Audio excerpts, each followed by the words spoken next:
हूँ, लेकिन जब तक जिंदा हूँ तब तक अन्याय नहीं देख सकता हूँ। भले ही मुझे मरना पड़े, मैं मरने के लिए तैयार हूँ, लेकिन जिंदा हूँ तब तक अन्याय नहीं देख सकता। अब सोचो जरा, विचार करो,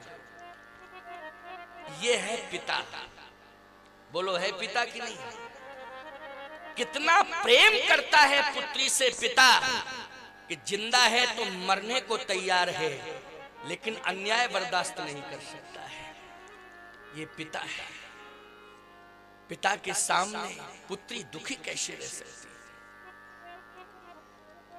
इसलिए सीते पुत्री करसी जन त्रासा, ओ करी हूं जातु धान करना। मैं आ रहा हूं, घबराओ नहीं। और गिद्धराज जटायु ने ऐसा वार किया, चौचन मार विदारिश देही, और दंड एक भई मूर्छाते ही। रावण जैसे बेहोश होकर के गिरा तो जो पक्षी मड़रा रहे थे उनको आश्चर्य हुआ, देख के आश्चर्य हुआ ना, गजब हो गया, गजब हो गया, गजब हो गया। वो सारे पक्षी सब गिद्धराज जटायु के सामने आ गए और बोले, जटायु तुम संघर्ष करो, हम तुम्हारे साथ हैं। तुम तो संघर्ष करो, हम सब तुम्हारे साथ हैं, चिंता मत करो। बोलो यही है वर्तमान की स्थिति की नहीं? गिद्धराज जटायु ने कहा, केवल इतना साथ दे दो। कितना? मैं बेटी सीता को टूटी फूटी जो मेरे पास गुफा है उसमें ले जाऊं और सम्मान पूर्वक उन्हें स्थापित कर दूं, लेकिन जब तक मैं लौट के ना आ जाऊं तब तक इसको जाने मत देना। अगर ये होश में भी आ जाए तो इससे जाने मत देना, बस इतनी मदद करो। लेकिन ये पक्षी कहां मदद करने वाले? जैसे ही गिद्धराज जी श्री जानकी जी को गुफा में ले गए, इतने में ये पक्षी सब उड़ गए, मैदान खाली, सब उड़ गए। भय सता रहा था इनको कि रावण अभी मूर्छित है, कहीं होश में आ गया तो जितने पक्षी हैं एक नहीं बचेंगे, सब मरेंगे। याद रखना, गिद्धराज जटायु जी क्यों नहीं डर रहे हैं रावण से? ये पक्षी क्यों डर रहे हैं? क्योंकि इन पक्षियों के पास चरित्र नहीं है और गिद्धराज जटायु के पास चरित्र है। निर्बल बलवान से डरता है, निर्धन धनवान से डरता है, मूर्ख विद्वान से डरता है, लेकिन चरित्रवान से सब डरते हैं। चरित्र में बड़ी ताकत होती है, इसलिए चरित्रवान बनो। गिद्धराज जटायु रावण से नहीं डर रहे हैं, क्यों? चरित्रवान है, क्या डरना। जैसे ही किशोरी जी को गुफा में स्थापित किया और कहा, बेटी ये घर है, सोने का भवन नहीं है। जनकपुर में सुंदर सदन है, अयोध्या में कनक भवन है, लेकिन ये गरीब बाप है, इसके पास टूटी फूटी गुफा है। लेकिन बाप गरीब होता है, उसके पास भवन नहीं होता है, झोपड़ी होती है, लेकिन फिर भी अपनी बेटी को झोपड़ी में रखता है और झोपड़ी के बाहर एक चारपाई डालता है और बेटी की अस्मिता की रक्षा करने के लिए जब तक हाथ पीले नहीं कर देता है तब तक सोता है कि रोता है? ईमानदारी से बताओ। वो रात भर रोता है कि जब तक मैं अपनी बेटी का हाथ पीला नहीं कर दूंगा तब तक मुझे नींद आने वाली नहीं है। ये गरीब बाप बेटी की प्रतिष्ठा को बचाने के लिए रात भर रोता रहता है कि मैं अपनी बेटी का हाथ पीला जब कर दूंगा तभी मुझे नींद आएगी। गरीब से गरीब बाप, उसका सबसे बड़ा धन है बेटी, सबसे बड़ी इज्जत है बेटी, सबसे बड़ी प्रतिष्ठा है बेटी। इसलिए बेटियों से भी हाथ जोड़ के मेरी प्रार्थना है कि बाप की प्रतिष्ठा जैसे भी बच सकती हो पूरा प्रयास कर लेना कि बाप की प्रतिष्ठा न जाने पावे समाज। ये बेटियों से मेरी हाथ जोड़ के प्रार्थना है, भूल करने की आवश्यकता नहीं। एक बाप की प्रतिष्ठा का सवाल है। बेटी वही है जो बाप की प्रतिष्ठा को बचाए। पुत्री पवित्र किए कुल दो, सुजस धवल जग कहे सबको। आज बेटियों को बहुत बड़ी प्रेरणा मिल रही है इस प्रसंग से। लेकिन वापस जब जटायु जी पहुंचे तो तब सक्रोध निश्चर खसियाना और काडिश परम कराल कृपाना, उसने कृपाण निकाली। जैसे ही कृपाण सामने आई जटायु जी के, तो जटायु जी बैक नहीं हुए, पीछे नहीं हटे।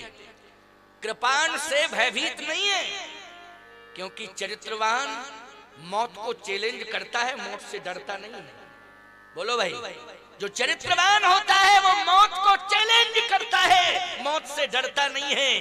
गीधराज जटायु जी मौत से डरे हैं कि चैलेंज किया मौत को। बोलो, चैलेंज किया, कहा ये तेरी कृपा, इससे मैं डरता नहीं हूं, लेकिन तूने मेरी बेटी के अपमान करने का दुस्साहस किया है रावण। आज भले ही तू कृपान लेकर के मेरे सामने आ गया है, लेकिन तेरी कृपान मेरा कुछ नहीं बिगाड़ सकती है, क्योंकि मेरे ऊपर प्रभु राम की कृपा है, तो मैं कृपान से डरने वाला नहीं हूं। जिसके ऊपर भगवान की कृपा होगी वो कृपान से डरेगा क्या? और जटायु जी ने आक्रमण किया, और जैसे ही आक्रमण किया तो उस कराल कृपाण से रावण ने दोनों पंख काट दिए। प्यारे दोनों पंख कटे तो याद रखना, उस समय राम राम राम राम राम राम की ध्वनि उच्चरित हो रही है। काटी सी पंख परा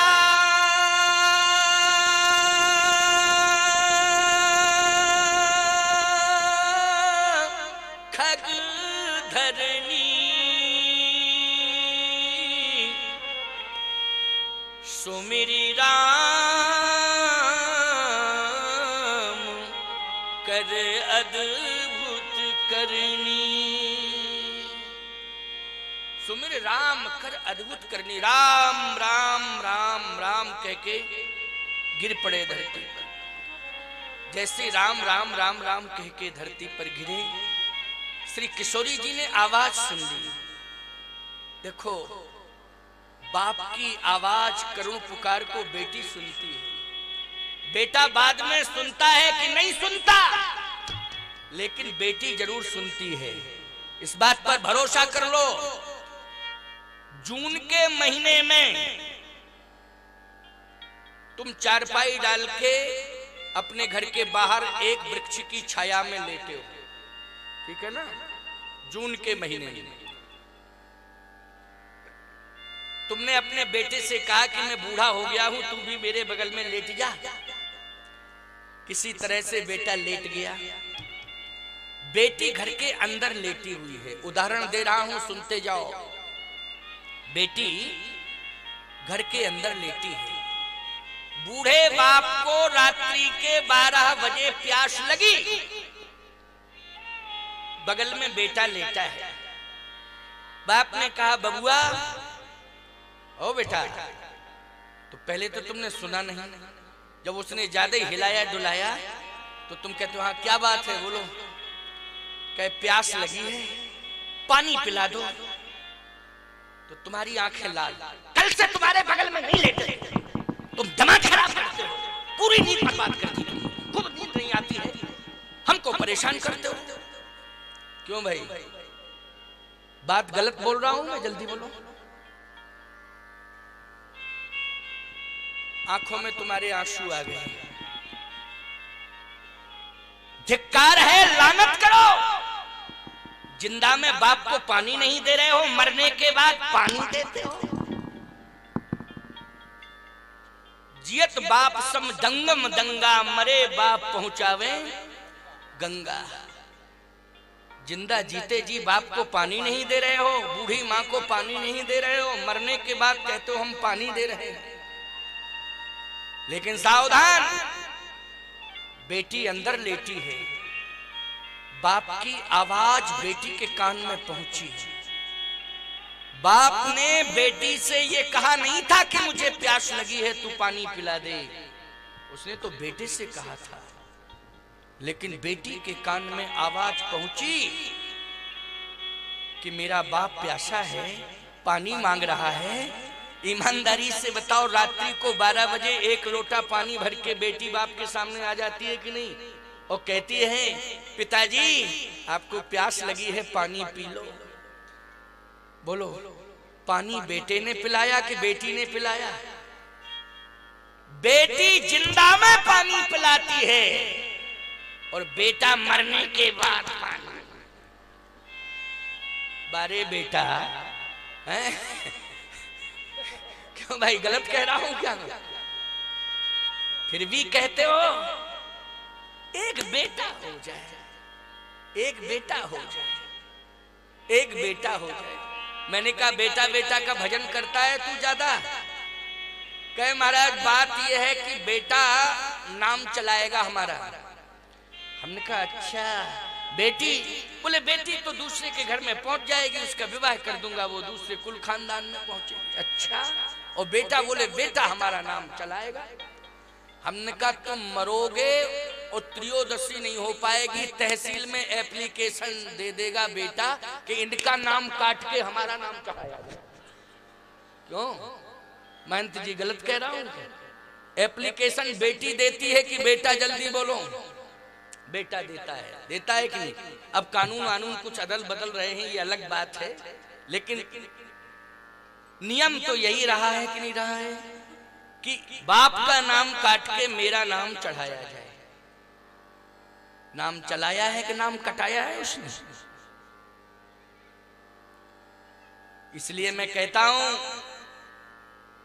बेटी जिसको मिल गई है उसी दिन उसके घर में यज्ञ का भूमि पूजन हो गया है प्यारे।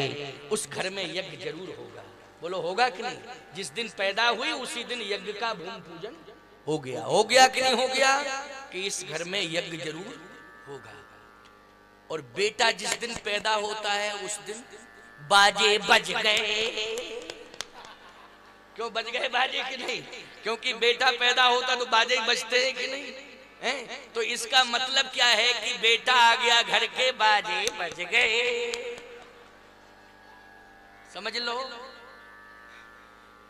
और जिस दिन बेटी पैदा हुई बोलो यज्ञ का भूमि पूजन हो गया कि नहीं हो गया? यज्ञ का भूमि पूजन हो गया। ये संत महात्मा जो बैठे हुए हैं निश्चित रूप से मां की तपस्या है। किसकी तपस्या है? मां की तपस्या है। बाप में धर्म के प्रति आस्था न रहे, बाप में धर्म के प्रति आस्था भले ही न रहे, लेकिन मां कयाधु बन करके भक्त प्रहलाद को जन्म दे देती है प्यारे, जो भगवान को प्रकट कर देता है। बोलो कर देता है कि नहीं? इसलिए मां में बड़ी ताकत होती है, बड़ी क्षमता है। आज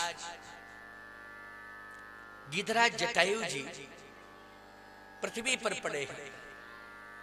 सीता जी ने कहा, किशोरी जी ने कहा कि मैं ये पूछ रही हूं कि उनका क्या हुआ जटायु जी महाराज का। मैंने अभी अभी सुना है समुद्र के किनारे चर्चा हो रही थी।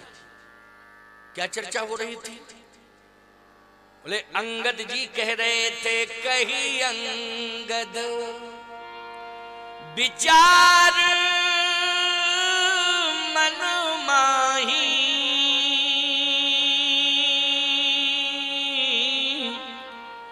धन्य जटायु सम को नाही। लेकिन जटायु के समान कोई धन्य नहीं है। आगे सुनाओ। हनुमान जी के आंखों में आंसू आ गए। कहा माता जी उनके बारे में यही समाचार मिला कि राम काज कारण तनु त्यागी, हरिपुर गए परम बड़ भागी। बस जानकी जी ने अपना मस्तक पृथ्वी पर पटक दिया। जटायु जी नहीं रहे, इस दुनिया में नहीं रहे। कहा माता जी सुना तो यही है, राम काज कारण तन त्यागी, हरिपुर गए परम बड़ भागी। जानकी जी ने कहा मैं ये पूछ रही हूं कि जिस स्थल पर उनके पंख काटे गए थे वो घनघोर जंगल था, तो कहीं उस जंगल के हिंसक जीवों ने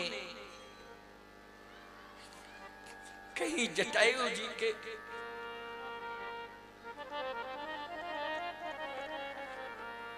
शरीर को छत विच्छित तो नहीं किया? कहा माता जी उनसे बड़ा भाग्यवान इस दुनिया में कोई नहीं है। जैसे ही उनके पंख कटे तुरंत प्रभु राम उनके पास आ गए प्रभु राम। हाँ, फिर क्या हुआ? बोले उनको उठा के गोद में लिटा लिया। यही कथा है कि नहीं? बोलो, यही कथा है ना? प्रभु राम ने अपने हाथों से उठाया और अपनी गोद में लिटा लिया। जानकी जी ने कहा यही सुनना चाहती थी। गोद में भगवान ने उठाया, गीध को गोद में राख दया निधि नैन सरोजन में भरिवारी, बारही बार समारत पंख जटायु के धूल जटान सो झारी। भगवान ने उठाया और गोद में लिटा लिया। जब दशरथ जी महाराज प्राणांत कर रहे थे तो उस समय कौशल्या जी ने गोद में उठाया, तो उठाया ना। और जटायु जी महाराज जब प्राणांत कर रहे थे तो प्रभु राम ने गोद में उठाया।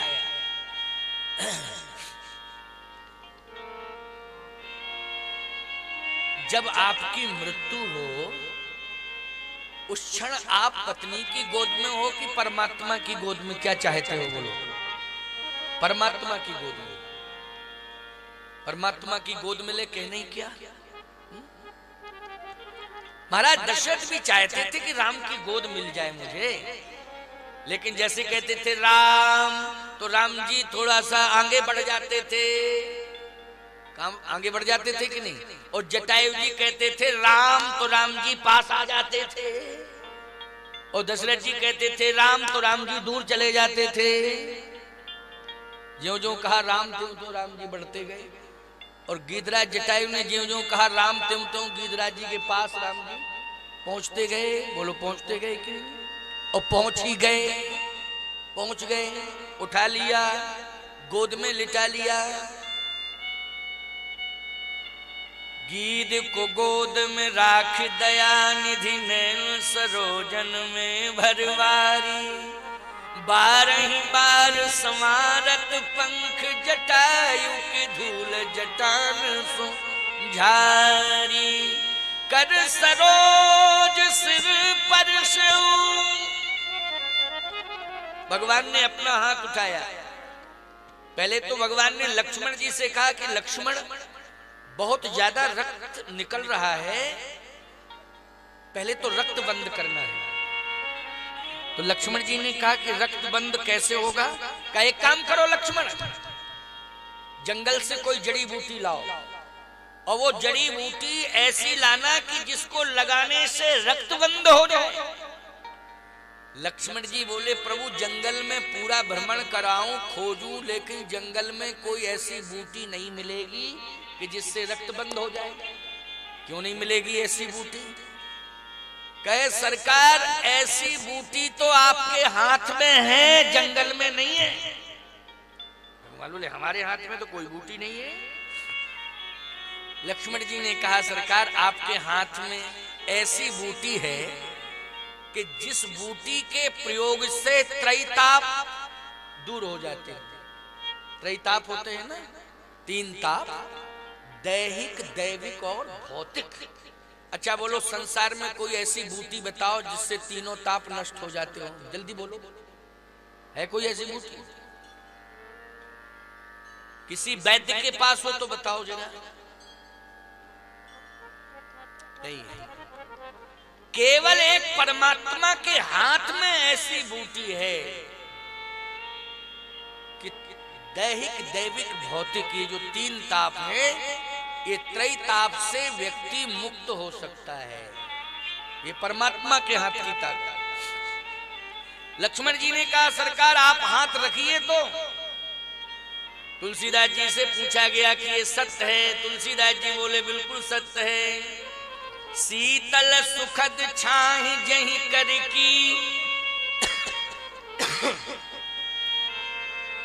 शीतल सुखद छाही जही कर की, मेटत पाप ताप माया, निस्वासर तही कर सरोज की, चाहत तुलसीदास छाया। तुलसीदास जी कहते हैं भगवान के हाथ में ये ताकत है कि दैहिक, दैविक, भौतिक, ये तीनों ताप नष्ट हो जाते हैं प्रभु का हाथ जिसके ऊपर आ जाए। लक्ष्मण जी ने कहा आप रखिए तो थोड़ा हाथ रखिए। कर सरोज सिर पर शिव कृपा सिंधु रघुवीर, निरख राम छवि धाम मुख विगत भई सब पीर। जैसे भगवान ने हाथ रखा सारी पीड़ा चली गई। जैसे पीड़ा गई नेत्र खुल गए, भगवान का दर्शन हो रहा है। गिरिराज जटायु ने कहा तुम कौन हो? तो गद गद होए बोले प्रभु मैं ही हूं वह राम, गिरिराज देखो तुम्हें करता राम प्रणाम। हे गिरिराज जी महाराज, ये राम प्रणाम कर रहा है, राम का प्रणाम स्वीकार करो। राम, जिस राम का मैं स्मरण कर रहा हूं वही राम। तो गोस्वामी जी ने कहा सुमरत राम चरण चिन्ह रेखा, आगे परा गीधपति देखा, सुमरत राम चरण चिन्ह रेखा। बोले ये राम राम वाणी से कह रहा है, लेकिन फिर सुमरत राम चरण चिन्ह रेखा, राम जी के चरणों में जो रेखाएं हैं उनका स्मरण कर रहा है। कहे क्यों राम राम पहले कह रहे थे? गिरिराज जटायु बोले बात यह है कि राम राम तो हम कह रहे थे, लेकिन मैंने देखा कि राम राम कहने वालों की बड़ी लंबी भीड़ है, तो जो राम पहले से बोल रहा होगा राम उसके पास जाएंगे, है ना? तो फिर आप राम राम लेने वालों की भीड़ ज्यादा थी, तो आप एक काम करते क्या, राम जी के चरणार बिंदों का ध्यान करते। गिरिराज जटायु ने कहा मैंने ये सोचा श्री रामभद्र जी के चरणार बिंदों में भी ध्यान करने की कोशिश की, लेकिन चरणों में भी भीड़ लगी थी ज्यादा। पद राजीव बरन नहीं जाही, मुनि मन मधुप बसई जिन माही। बड़े बड़े अमलात्मा बिमलात्मा हंस परमहंस भगवान के चरणों में बैठते जा रहे थे, स्थान लेते जा रहे थे, जगह खाली नहीं थी, चरण भी भरे हुए थे। तो फिर गिरिराज जटायु ने कहा कि मैंने फिर विचार किया कि चरण रज ले लूं, चरण रज का ध्यान करूं। चरण में भीड़ है तो रज तो फुर्सत में होगी। तो जैसे ही मैंने रज लेने की कोशिश की तो अहिल्या कह रही थी हमें दे दो। तो पहले अहिल्या लाइन में लगी थी, वो रज ही मांग रही थी, चरण कमल रज चाहे थी कृपा करो रघुवीर। तो अहिल्या ने रज ले ली और फिर मैंने सोचा कि थोड़ी बहुत बचेगी जरूर, तो आगे और ध्यान किया तो जो बची उची रज थी वो गंगा के किनारे केवट में धो के पी ली। क्यों भाई? केवट ने क्या किया? धोके ही पी ली उसने। अब जब केवट ने रज धोके पी ली, अब रज बची कहां। मैंने सोचा कि चरण में जो रेखाएं हैं वो रेखाएं अभी खाली हैं, उनका ध्यान करना चाहिए। सुमरत राम चरण चिन्ह रेखा। भगवान ने कहा गिरिराज जटायु जी मैं आ गया हूं और आज मैं आपको पिता मान रहा हूं, मुझे पुत्र के रूप में आप स्वीकार करें। गिरिराज जटायु ने कहा नहीं, मैं जाना चाहता हूं, बस आपके लिए ही रुका था, आपके लिए रुका था। वैसे तो मैं चला जाता लेकिन आपके लिए रुका था। मौत तो बहुत पहले आ गई थी लेकिन मैंने रोक दिया उसको। एक बात आपको और बताएं, जो चरित्रवान होता है उसकी इच्छा मृत्यु होती है, इच्छा मृत्यु। आपको भीष्म पिता में भी तो चरित्रवान थे, लेकिन उनको तो 6 महीने तक बाणों की सैया पे लेट के मौत का इंतजार करना पड़ा। तो विद्वानों का मत है कि वो उत्तरायण सूर्य का इंतजार कर रहे थे कि उत्तरायण सूर्य का हमें दर्शन हो जाए, हम तब महाप्रयाण करें। मैं एक बात कहता हूं, भगवान जिसके सामने हो उसे उत्तरायण और दक्षिणायन पर विचार नहीं करना चाहिए। बोलो भैया, जब भगवान ही सामने है फिर उत्तरायण, जब रामाई जी खड़े हैं, भगवान कृष्ण खड़े हैं, तब उत्तरायण और दक्षिणायन का क्या विचार करना। सन्मुख होए जीव मोह जबहि जन्म कोटि अघनासै तबहि। क्या उत्तरायण और दक्षिणायन पर विचार करना था। लेकिन याद रखो, इच्छा मृत्यु का वरदान प्राप्त करने वाले भीष्म पितामह को 6 महीने तक मौत का इंतजार करना पड़ा और बाणों की सैया पे लेट करके मौत का इंतजार करना पड़ा। बोलो करना पड़ा कि नहीं। सैया भी बाण की। यहाँ गिरिराज जी को सैया कौन सी मिली बोलो। भगवान की गोद की सैया मिली कि नहीं मिली है। भगवान की गोद की सैया मिली। ये चरित्रवान रामचरितमानस का गीत जिसे मृत्यु के समय भगवान की गोद की सैया मिली। तकिया भी लगाया तो भगवान ने अपना हाथ लगा दिया। बोलो लगा दिया कि नहीं। और भीष्म रो रहे थे कि मुझे तकिया चाहिए। भगवान ने कहा मार दो बाण। बाण आ गए, तकिया लग गया। तकिया बाण का क्यों भैया, प्यास लगी तो बाण ने ही जल निकाला। क्यों, वहां बाण प्राण नहीं छोड़ने दे रहा है, बाण पीछे पड़ा, भीष्म के पीछे बाण पड़ा। लेकिन सही बताओ, आज गिरिराज जटायु के पीछे निर्वाण आज निर्माण ही हो रहा है कि नहीं हो रहा है। मृत्यु के समय कितना बढ़िया निर्माण कि गोद मिल गई। और सुनो मेरी बात, भीष्म रो रहे थे और जटायु जी हंस रहे थे। मृत्यु के समय जटायु जी हंस रहे थे और भीष्म पितामह रो रहे थे। और मन ही मन भगवान कृष्ण हंस रहे थे कि नहीं। और यहाँ गिरिराज जी हंस रहे थे और भगवान राम रो रहे थे कि नहीं। जल भरी नयन कहत रघुराई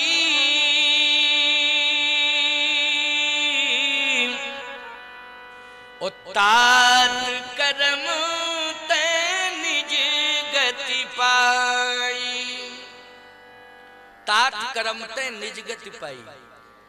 भगवान कह रहे हैं कि मेरा कोई एहसान नहीं है, आपने जो कर्म किया है उस कर्म के परिणाम स्वरूप आज आपको गति मिल रही है। बोलो किसके परिणाम स्वरूप गति मिली, जल्दी बोलो। कर्म के कारण, जो आपने कर्म किया। इसका मतलब है कि भीष्म पितामह का कर्म बिगड़ गया था और गिरिराज जटायु का कर्म संभल गया था। कर्म को संभालने की कोशिश करो, कर्म बिगड़ने ना पावे। कर्मानुसार आपकी देह किसी भी जाति में आई, कर्मानुसार आपका जन्म किसी भी जाति में हुआ, लेकिन प्यारे कर्म बिगड़ने से आपको ये गिलानी हो रही होगी कि हमको साधारण जाति में पैदा होना पड़ा। समझ गए हो कि नहीं? हम जाति वाति का नाम नहीं लेते, संकेत कर देते हैं केवल। आपको गिलानी हो रही होगी कि हमारा जन्म तो बहुत ही निम्न जाति में हुआ, लेकिन मैं दावे के साथ कह रहा हूं कर्म के माध्यम से अपनी मृत्यु को सुधार लो। कर्म के माध्यम से अपनी मृत्यु को सुधार लेना प्यारे, मैं दावे के साथ कह रहा हूं।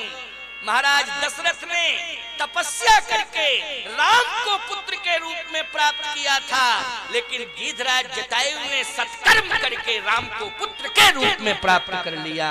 बोलो ये सत्कर्म की विशेषता है। बोलो गीध अधम खग आमिष भोगी, गति दीनी जो जाचत जोगी। बोलो अधम पक्षी है कि नहीं? ऐसी निम्न जाति में पैदा हुआ कि सड़ा मांस खाता है गीध। गीध जाति में गीध क्या करते हैं? सड़ा ही मांस तो खाते हैं। बोलो निम्न जाति में, लेकिन गति दीनी जो जाचत जोगी। एक और बढ़िया बात आपको बताएं इसी क्रम में, क्योंकि क्रम आगे का बढ़ता जा रहा है। मैंने आपको ये बताया था कि मैं किष्किंधा कांड तक पहुंचूंगा और किष्किंधा कांड में कथा को विश्रामित करूंगा। अरण्य कांड चल रहा है। कौन सा कांड? अरण्य कांड चल रहा है। और गीधराज जी की मृत्यु का स्वरूप कथा क्रम में वर्णित हो रहा है कि नहीं? आप जानते हो पक्षी जाति में अधम पक्षी होता है गीध, लेकिन प्यारे पशु जाति में मैं पावर पशु कपि अति कामी। क्यों भाई? ये सुग्रीव जी ने खुद कहा है, मैं पावर पशु कपि अति कामी। मैं वानर हूं, पशु योनि में हूं, पावर पशु। लेकिन याद रखना सुग्रीव जी तो भगवान के सखा बन गए, लेकिन बाली को भगवान ने अपना धाम दिया कि नहीं दिया? राम बाली निज धाम पठावा। ना तो गीधराज जी जाना चाहते हैं भगवान के धाम और ना बाली जाना चाहता है भगवान के धाम, लेकिन दोनों को भगवान ने अपना धाम दिया कि नहीं दिया? गीधराज जी भी भगवान के धाम नहीं जाना चाहते थे। वो ये कह रहे थे कि सरकार बस आप आ गए, सीता की सुध आपको सुनाना चाहता था, अब मैं जा रहा हूं। भगवान बोले नहीं नहीं, अब मैं जाने नहीं दूंगा, जाने नहीं दूंगा। हंस रहे थे गीधराज जी महाराज। जल भरी नयन कहत रघुराई, तात करम ते निज गति पाई। तन तज तात जाहू मम धामा,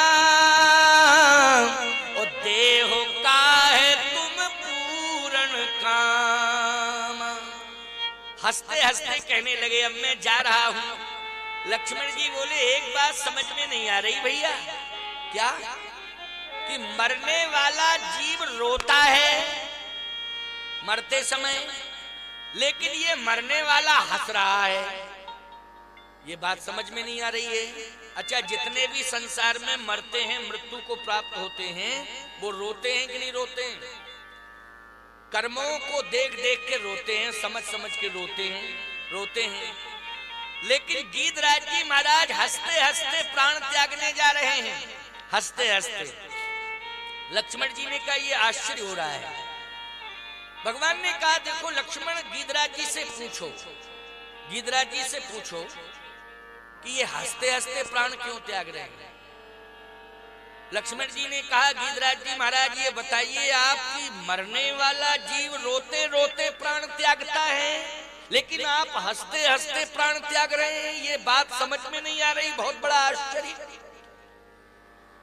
गीधराज जी ने कहा दुनिया वाले जब मरते हैं तो इसलिए रोते हैं कि उनके सामने मृत्यु के समय काल आ जाता है। क्यों भाई, काल को देख देख के रोते हैं कि नहीं रोते?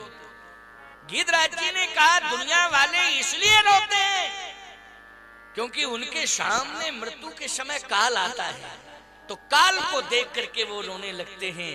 गीधराज जी ने कहा लेकिन मेरे सामने मृत्यु के समय काल नहीं, कौशल्या का लाल आ चुका है, इसलिए मैं हंसते हंसते महाप्रयाण करूंगा।